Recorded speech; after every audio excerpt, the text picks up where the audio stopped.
Hello everyone and welcome back to my channel. I hope you all are doing great.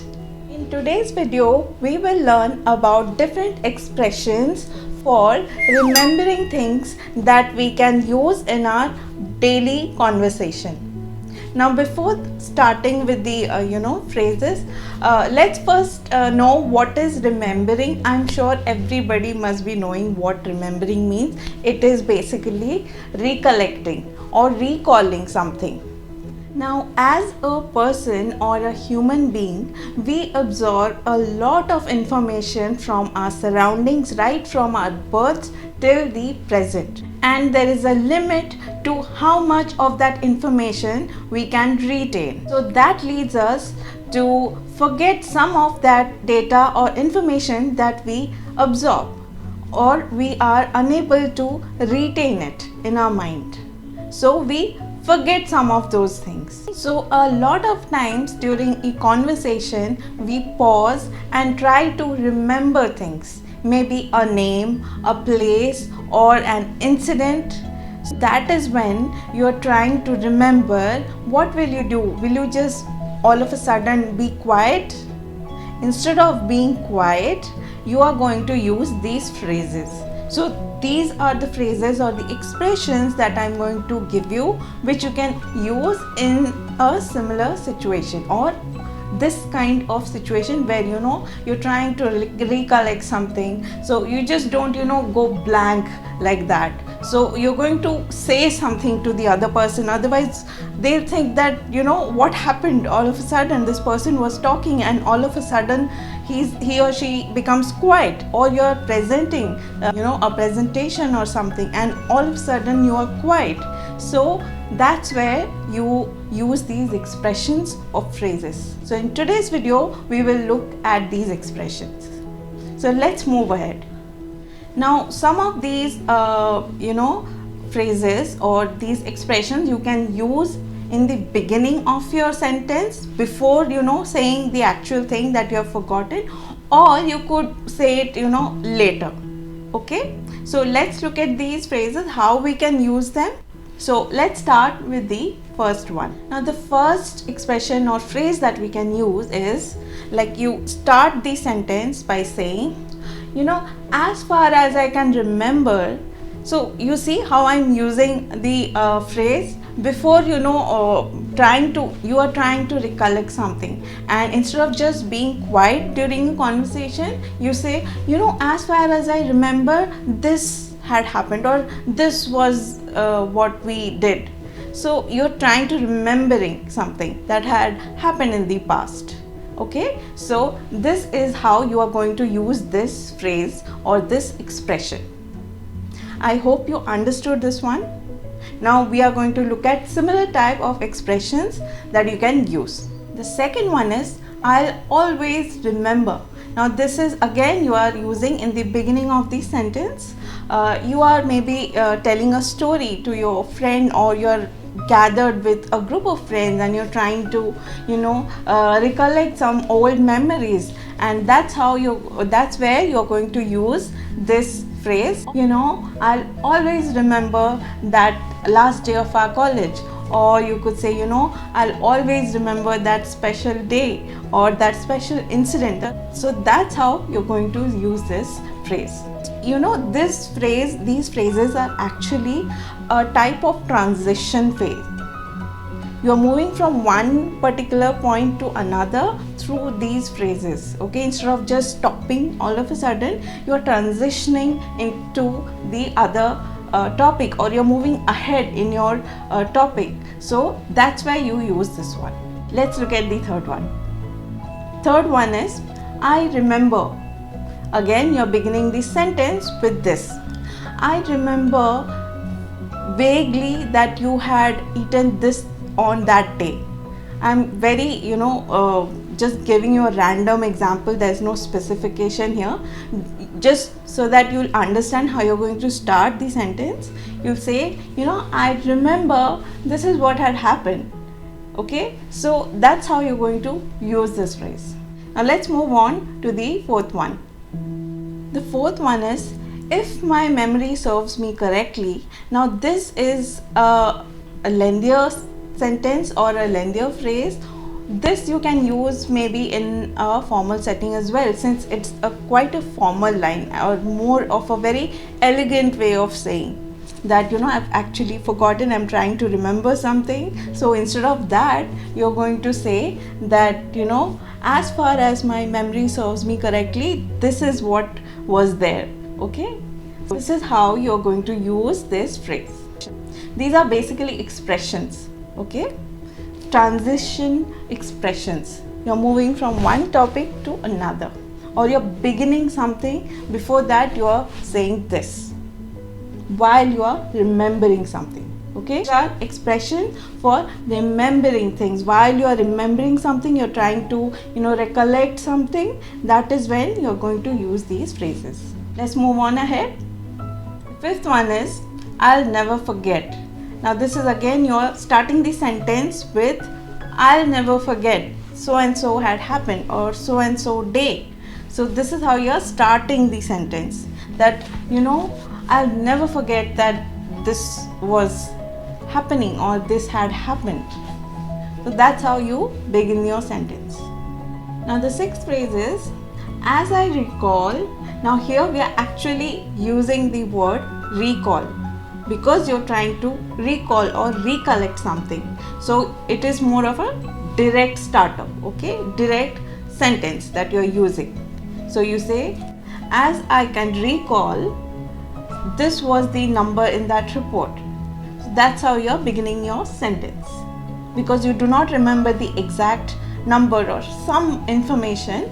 You're trying to recollect and say that this is how, this must have been the number, or this must have been written. So as I recall, this is how you're going to start the sentence. The seventh phrase is if I'm not mistaken, or you could say that unless I am mistaken, this is what had happened. Again, I'm saying the same thing because I haven't picked up any particular example for each one of these phrases, because the purpose of these phrases are the same. So you can use any of it as per your convenience, whichever you like, or you think this particular phrase will suit here, or this is much easier to say. So you can use these phrases. So you could say that if I'm not mistaken, or you could say unless I'm mistaken, this is exactly what had happened. Okay, so this is how you will use this phrase. Now let's look at the eighth one.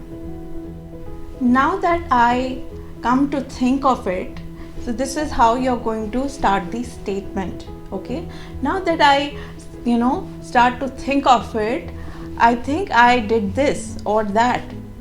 Okay, so this is how you will start the sentence. Instead of just going blank completely, and instead of just taking a long pause, you say now that I think of it, this is so and so had happened. Okay, let's move on to the next one.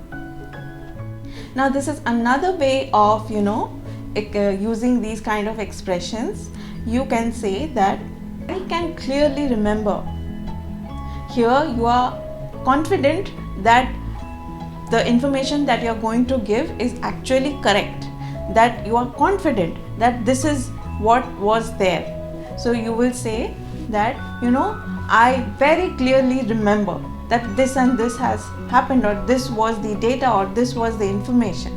Okay, so this is again another way of using the expression for remembering things. But here you're quite confident that whatever you have remembered, whatever you have recollected is correct.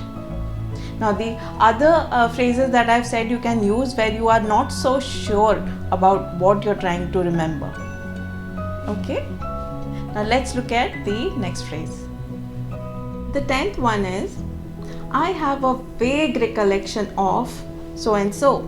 Now here you don't remember what you're trying to recollect exact the information correctly, or you don't have a very solid memory of it. So you're going to say that I very vaguely remember it, that whatever had happened or whatever the information was, you vaguely remember it. You don't have a solid memory. You don't have a very strong memory of it. So how would you say it? That, I vaguely remember this thing. Okay. Now let's look at the next one. Now previously I had mentioned of the phrase, as I can recall. You can also say it in this way, that as far as I can recall. It is, the meanings are same, it's just a different way of saying it. Either you say as I can recall, or you could say as far as I can recall. Okay, the meaning is the same. So you're beginning your statement by saying that, as far as I can recall, this is had happened, or so and so thing was the information. Okay, so this is another way of using a sentence where you're trying to recollect something. Now let's look at our last expression for today. Now here we are going to use the word remember. We are actually trying to remember something that we have forgotten. So here we will say, if I remember correctly. Now again, you're specifying that you correctly remember something. You're trying to remember, but you have got it. You've got it correctly. So you say, as I can remember correctly, this was the data, or this was the information. The purpose of using if in the beginning is that whomever you are talking with will get an idea that you're actually trying to remember and say it, but you're still a bit confident. So you're saying that if I remember correctly, this was the information. Okay, so you give that information. I haven't put any specific example, so you fill in your sentence, whatever you want to say, you fill in that sentence. Before that you say this. Okay, now these were total of 12 expressions that I am giving you, so you can use during you are remembering something. If you have ever watched TED Talks or some speech, someone giving a speech where they are talking continuously, or you're having a long conversation with a friend, these things happen. We forget some things and we're trying to recollect or remember. So if you want to become better at your communication, better during a conversation, especially in English, this is how you can use these phrases. Okay, so don't just go for a long pause and scratch your head or think oh, what was that. So don't do this. It doesn't look nice. Even though you're with a friend, I'm just giving you these so you can get better in your English speaking skills. That's what we're trying to learn here, right? So these are the expressions that you can use in this situation. I hope you got what this the purpose of these phrases are. The purpose is that we will try and use a transition sentence or these phrases that we can use while we are remembering certain things. With that, I come to an end of this video. I hope you found my video helpful. I hope you are going to use these phrases where I have told you to use. So until then, keep practicing and keep learning and keep growing. Until my next video, take care and goodbye.